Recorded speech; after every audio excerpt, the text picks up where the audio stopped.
Everyone, আমার নতুন একটা ভ্লগে তোমাদের অনেক স্বাগত। তো এই ভ্লগটা হলো আমার দিদির রিসেপশনের ভ্লগ। বিয়ের ভ্লগটা তো তোমরা দেখেই নিয়েছো, রিসেপশনের ভ্লগটা দিতে একটু লেট হয়ে গেল। দিদির বিদায়ের ভ্লগটা আমি তোমাদের সাথে শেয়ার করতে পারলাম না, কারণ দিদির বিদায়ের কয়েকটা ক্লিপই আছে। বিদায়ের সময় কয়েকটা ক্লিপ আমি যে কটা নিয়েছিলাম সে কটাই আছে, তাই আর ওটা শেয়ার করতে পারলাম না। তো এখানে আমরা রেডি হয়ে গেছি, এখন বাজছে ওই 8:30 মতো, আর আমাদের যেতে 15 মিনিট মতো লাগবে। তো বেশিক্ষণ লাগবে না। আর গিয়েই প্রথমে আগে ব্রাইডের সাথে দেখা করে নিয়েছি, আর ওকে আজকে খুব সুন্দর লাগছিল।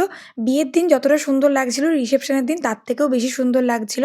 তো গিয়ে দেখলাম ওর কাছে কেউ নেই, তাই সুযোগটা হাতছাড়া করিনি, আগে ছবি ভিডিও তুলে নিয়েছি, কারণ পরে আর চান্স পাওয়ার কোনো চান্সই নেই। তো যাই হোক, ওর কাছে ছবি টবি তুলে নিয়ে এসে আমরা চলে এসেছি স্টার্টারের দিকে।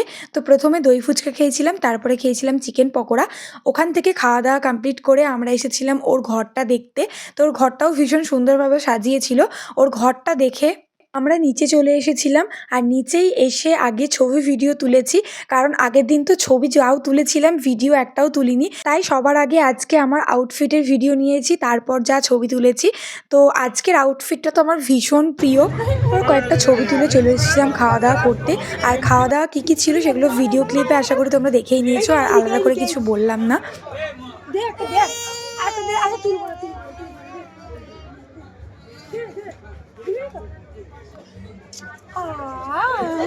এরপর দেখলাম স্টেজটা পুরো ফাঁকা, তাই আমি সুযোগের সদ্ব্যবহার করে নিয়েছি।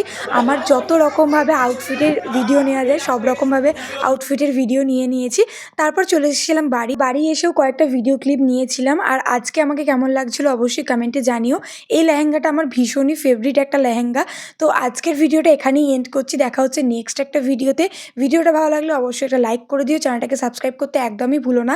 আজকের দিনের ফটো ভিডিও দেখতে চাইলে অবশ্যই ইনস্টাগ্রামটা ফলো করতে ভুলো না। ইনস্টাগ্রামের লিঙ্ক ডেসক্রিপশন বক্সে আমি দিয়ে রাখবো, ওখান থেকে চেক করে নিও।